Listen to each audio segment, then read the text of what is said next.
Okay. Hey everyone, this is Amy Spitalnick. Super glad to have her here.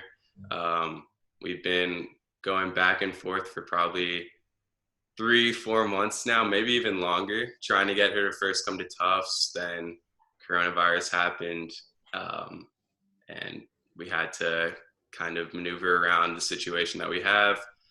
So now we're hoping to start a speaker series, and Amy is going to be the first one.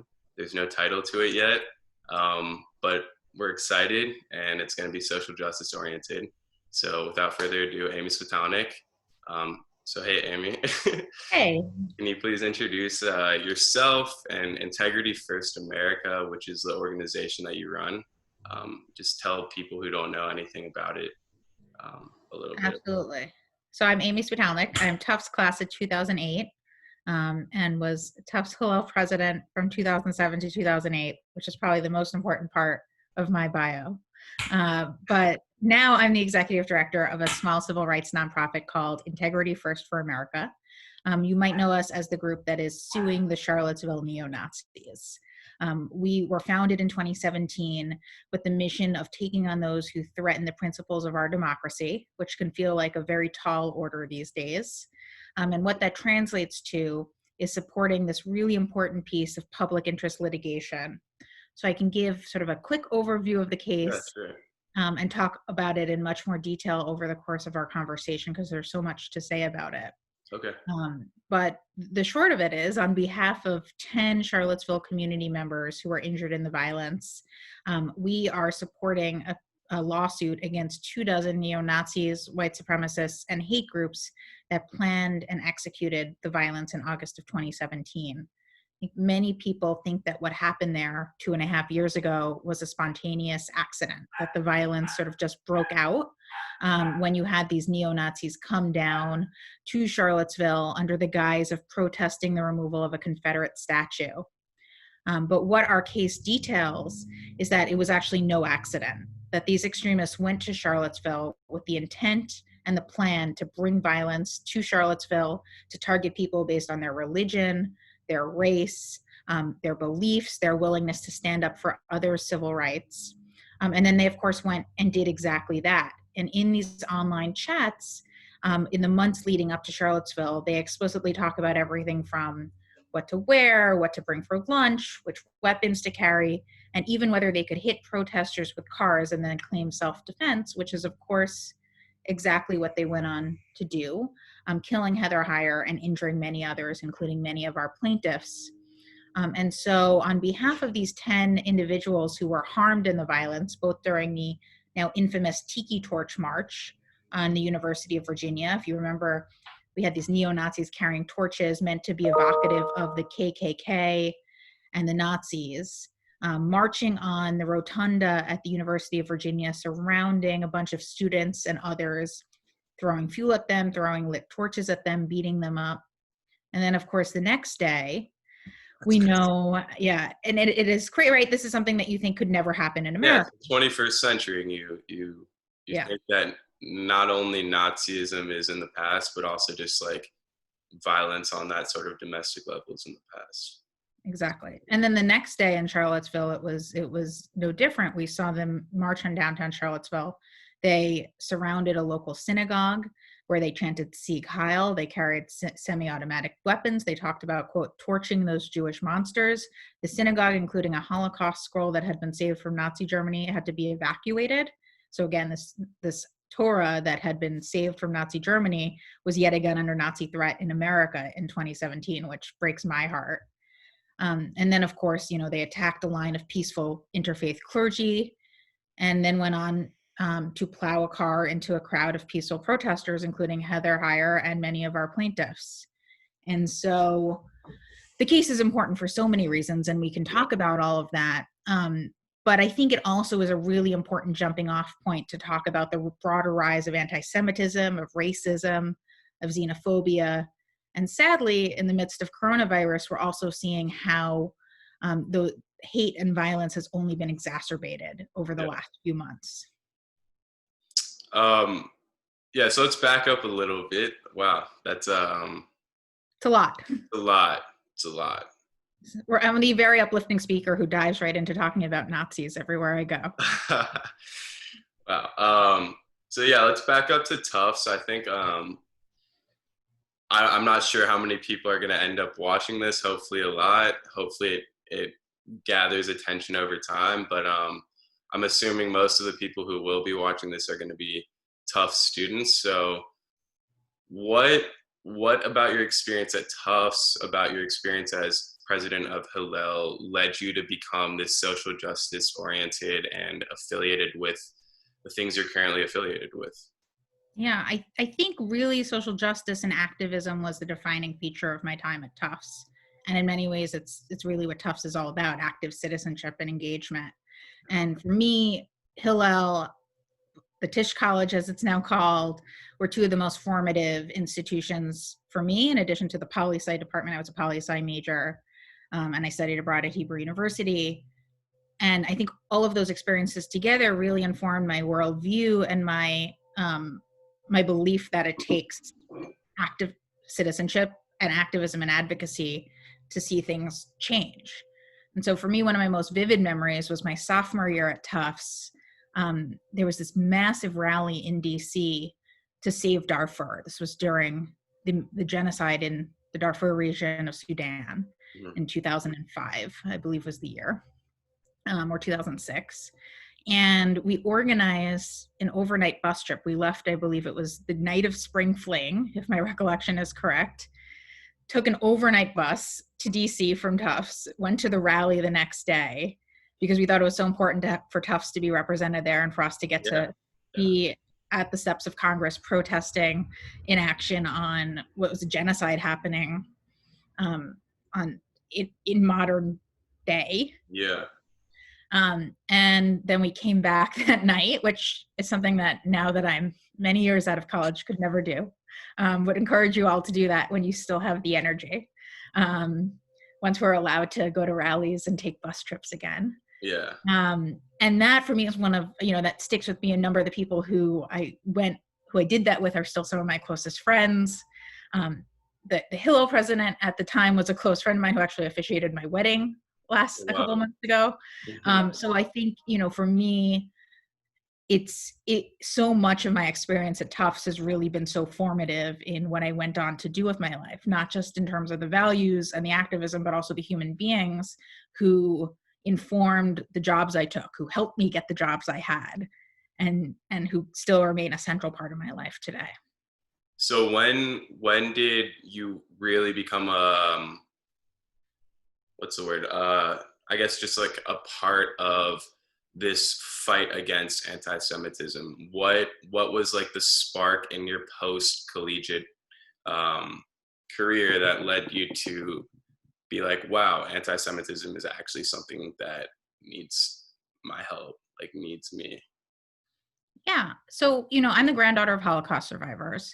Yeah. And I think it's impossible for me to separate the personal from the professional here, in that, much like we were saying a few minutes ago, the fact that in modern day America, in the country that we call home, where my grandparents came after the war for a better life, we have Nazis literally marching on our streets, chanting Nazi slogans, carrying swastikas and automatic weapons, targeting Jews in synagogue, targeting Latinos in a Walmart, targeting Black people in their church, targeting Muslims and Sikhs. And I think there's a few things that I would say there. I think one, just it's impossible to separate the personal and professional. And so it's deeply personal for me. And I think it's crazy that so long after my grandparents survived the Holocaust and came here for a better life, we have to fight this on our own soil. But if we have to, I'm proud to be doing it. And I also think it's been sort of a strangely natural progression of my career. So when I first graduated Tufts, I worked on some campaigns. I worked at J Street, the Israeli-Palestinian Peace Organization, when it first launched as their first press secretary. And then I returned to New York politics, where I had done some internships during college, and was really fortunate to have a number of jobs there, including at City Hall as a spokesperson, and then in the New York Attorney General's office as their policy advisor and communications director. And in those jobs, it's really impossible to look at the struggles most New Yorkers face without seeing the impact of racism, the impact of structural injustices, the impact of white supremacy, of hate crimes, of anti-Semitism on the broader societal ills that we face. And so I was in the AG's office. Some of you might remember in 2018, there was some news coming out of the New York Attorney General's office when the former Attorney General resigned. And my job was to help that office sort of move forward. I was the communications director, and so we worked to get the then Solicitor General confirmed as New York's first female AG, Barbara Underwood.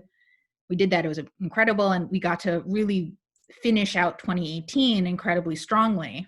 We sued the Trump Foundation. We defended the census. We sued the EPA for all sorts of environmental injustices. We sued Time Warner Cable for scamming consumers. It was really all within like a couple years. That was, all within a few years. And really just from May 2018 to December 2018, there was this really wonderful moment where New York had its first female AG, and we got to sort of charge ahead, knowing that she wasn't seeking re-election and really getting to focus on the substance in ways that are fairly unique in politics. But at the same time, I got to know Roberta Kaplan, who is the attorney who represented Edie Windsor in the Supreme Court case that won the first round of marriage equality in 2013. And Robbie is someone I've long admired. And so she called me up one day and said, "Hey, do you want to help me sue Nazis when you're done with the AG's office?" And I said, that's a really hard thing to say no to. And she's the lawyer, along with her co-counsel, Karen Dunn, who's another brilliant attorney who served in the White House and clerked at the Supreme Court, was a federal prosecutor in Virginia. The two of them are this incredible power duo, leading a team of some of the best lawyers in the country representing our plaintiffs. And so when that call came and Robbie said, "Do you want to help me sue Nazis?" I don't know how I could have said no to that, especially given my personal background, given what was happening in our country. And so I came on, I did a lot of interviews with the board at a nonprofit, as you typically do, and got to know the team, and came on in winter of 2018 as the executive director of IFA. So Integrity First was in existence prior to you? It existed. There had not been an ED in the role. Okay. And so Robbie had been, having met me when she did, sort of rightfully thought that it would be very personally and professionally meaningful for me, and pitched me on the idea. And she was right. And again, like I said, it's really hard to say no to anyone, but especially Robbie Kaplan calling you and saying, "Hey, do you want to sue Nazis with me?" Yeah. And so I came on board, and we really sort of built out IFA as the mechanism through which this case is being supported, and the public engagement and partnerships around the case are happening, and our plaintiffs are supported in every way, shape, and form. So I have two questions, and I'm not sure which to ask first. I guess I'll start with this. So you mentioned a lot about just like the women who are involved in getting this started. And when you look at Integrity First America's website, you notice how it's pretty much all, if not all, women who are just doing everything to sue these Nazis. So what is like the role and of women in general in this, and how important is that to Integrity First America? That's a great question, and I really appreciate you asking that. Of course. I think, it's not intentional that the three women leading this effort, Robbie, Karen, and myself, are women, and Jewish women at that. Yeah. But it's also, I don't think, a full accident in that if you think about who's most, who's impacted by this, who's motivated to fight back, I think Jewish women. You mentioned, sorry to cut you off, with Barbara Underwood, the first AG. Yeah. It was her as a woman AG who was actually willing to address the issues that needed to be addressed, and willing to stand up to the people who needed to be stood up to. Yeah. So there's clearly like this association between women in politics and actually caring about social justice. Yeah. Well, I think women tend to put aside some of the drama maybe and get things done Yeah, in ways, or at least, I mean, obviously you and I are this is a great call, and, thank and you. men are wonderful and we love working with them too. But in my experience, having women leading entities, leading organizations, leading government offices, and even now you see some of these stories around the countries that are handling coronavirus best. They're the ones led by women. And I think there's something to be said about women leadership in a time of crisis, um, and the ability to really narrow in on what needs to happen to get things done. We, of course, work with many men. There's a number of brilliant men in our legal team, including Mike Block and Alan Levine and others who are quite literally deposing Nazis um, and moving this case forward. But I also think it's no accident that just totally naturally the women who lead this effort, or the people who lead this effort and who lead IFA are women. Yeah, um, it's certainly not a requirement for IFA, but it has just worked out that way.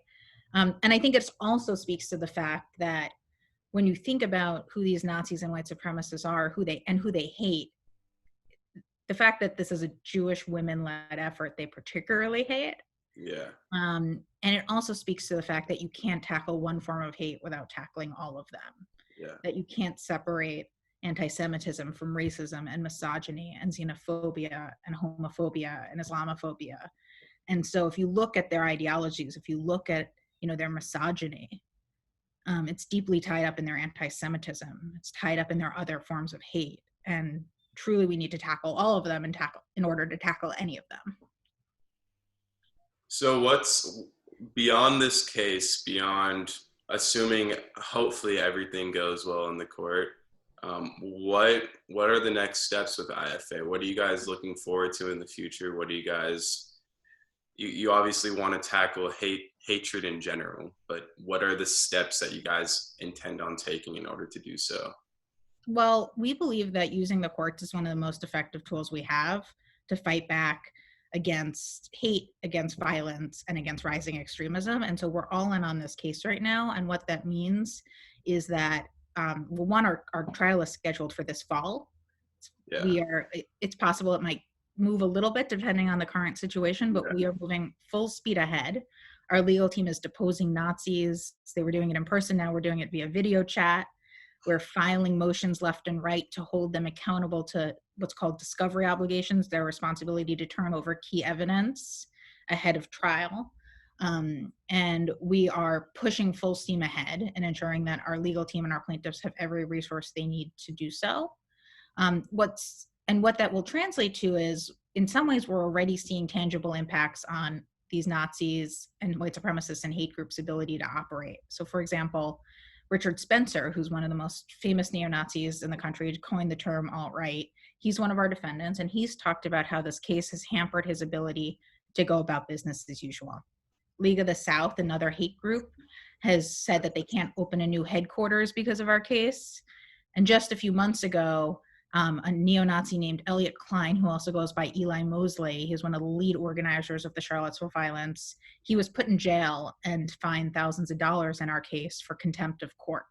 And so we're already seeing very tangible impacts on their ability to operate. And we think that's a good thing.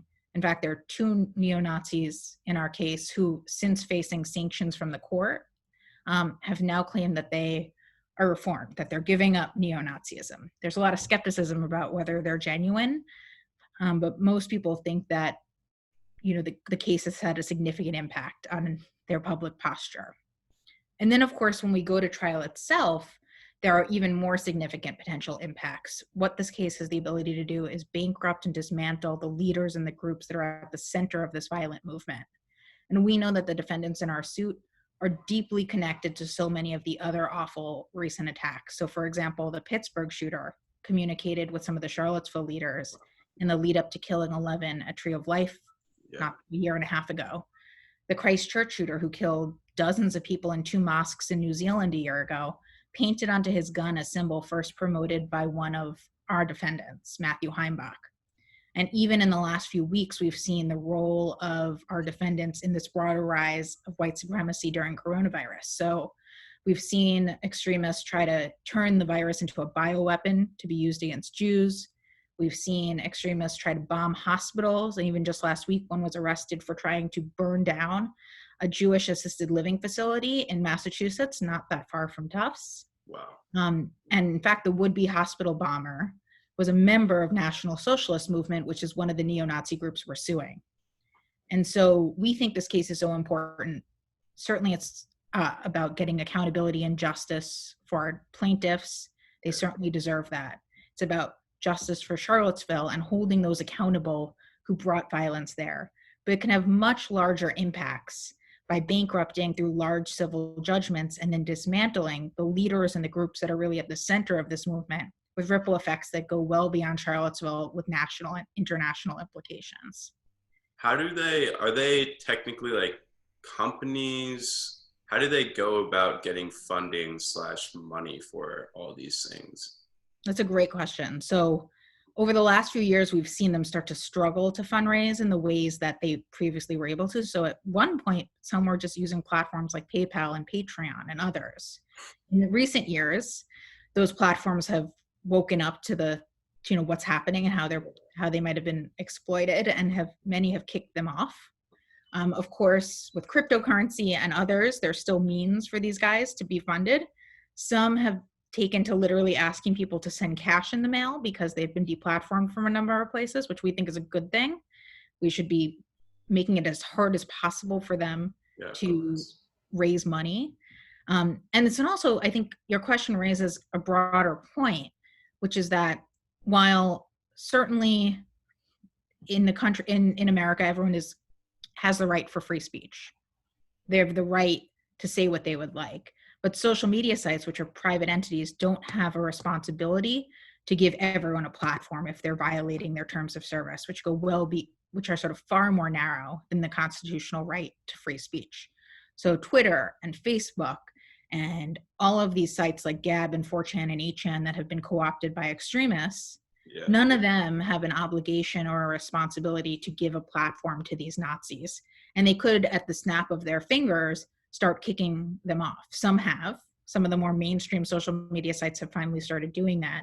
But others like Telegram, 4chan, 8chan, Gab have really built models on giving extremists a platform. Yeah. And that's something that we as a society and lawmakers in particular will need to start to think about. And we hope that our trial, when we put the leaders of this movement on the stand, we show how they co-opted social media to plan this violence and then execute it, that it will inform a broader public conversation around this really important issue at a time when we desperately need it. Why do you think that there's like such a dissociation between white supremacy, like domestic white supremacy, and this idea of terrorism? Why do Americans in general, is it like subconscious bigotry? Like, why is it that whenever we think terrorism, we automatically think like Islamic terrorist organizations rather than like what's happening here in America with bombers, people going to Pittsburgh and shooting up synagogues? What's your take on that? No, that's the crux of it. I think you just got it as sort of the big challenge that we're facing right now. So currently, if you are what I would call a domestic terrorist, like a white supremacist who does one of the things you just described, you can't be charged as a terrorist in the United States. The statute does not allow for that. Terrorists have typically been these foreign entities, typically Muslim entities. And in fact, we're starting to sort of see the government grapple with this after a lot of pressure from experts in extremism and advocates like the ADL and others, really sort of laying out the concerns here. Just the other week, the State Department designated for the first time a white supremacist organization as a foreign terrorist organization. This is a Russian group called Russian Imperial Movement, RIM. Of course, much like I described not that long ago, they have deep connections to American white supremacists, including many of our defendants. Matthew Heimbach, who's one of our defendants, the same one who inspired the symbol painted onto the Christchurch shooter's gun. He has deep connections to RIM, which is now officially a foreign terrorist organization, which I think is a really important first step. But it's not the only step that needs to be taken. It needs to be one of many, many other steps so that we are understanding the global nature of this movement, designating these groups as foreign terrorist groups, giving law enforcement on all levels of government the resources to research, prosecute, and take action against white supremacists across the country and as part of this global network. And also making sure that those levels of communication and that the resources they need are there. So there's some basic legislation that's just been sitting in Congress, like the Domestic Terrorism Prevention Act, which would close those gaps in communication and bolster resources for law enforcement and local and federal officials. And they haven't moved. And I think at the very least, we need to be understanding how we give this the prioritization and the resources it requires, because this is one of the most dire threats to our national security, as we see time and time again. Yeah. And we also need the third party to step up, rather third parties and the private sector to step up, like social media companies, who, while they might be protected under things like the Communications Decency Act from liability when their platforms are co-opted by extremists, that can't be a sustainable situation. And we need to figure out whether it's through consumer pressure, through policymakers, or through the right action from social media companies themselves, how we're going to start to move the dial on that. So we're running out of time, but I have two more quick questions. So first, you were talking about hate speech earlier. So in public, what's the difference between free speech and hate speech? Because you're talking about social media and how there's a responsibility to actually take these people off of social media, but people like 4chan and 8chan and all these other ones, I don't even know the names of them, they're very vague, are not doing that. But what about in the public sphere? Like what happened in Charlottesville, was that considered illegal by definition? So that's a very good question, and it gets to the crux of our case. So I would step back even further. So our case is not a case about speech, it's a case about actions. So had the Nazis in Charlottesville simply gone down there with their swastikas and even their guns and their awful, Sieg Heil chants and everything else that they did, their Jews will not replace us, all of that, and stood on the street and chanted those things and then went home, they would have been well within their rights. But that's not what they did.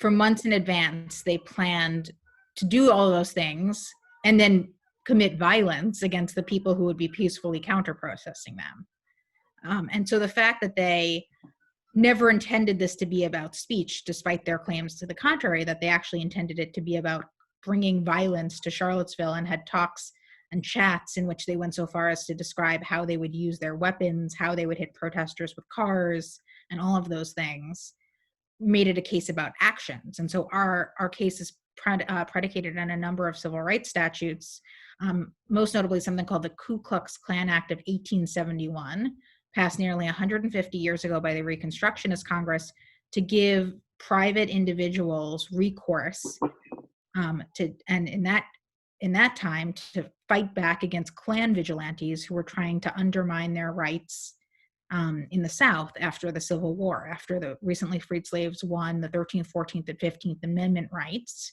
You had these KKK members trying to undermine them through terrorism.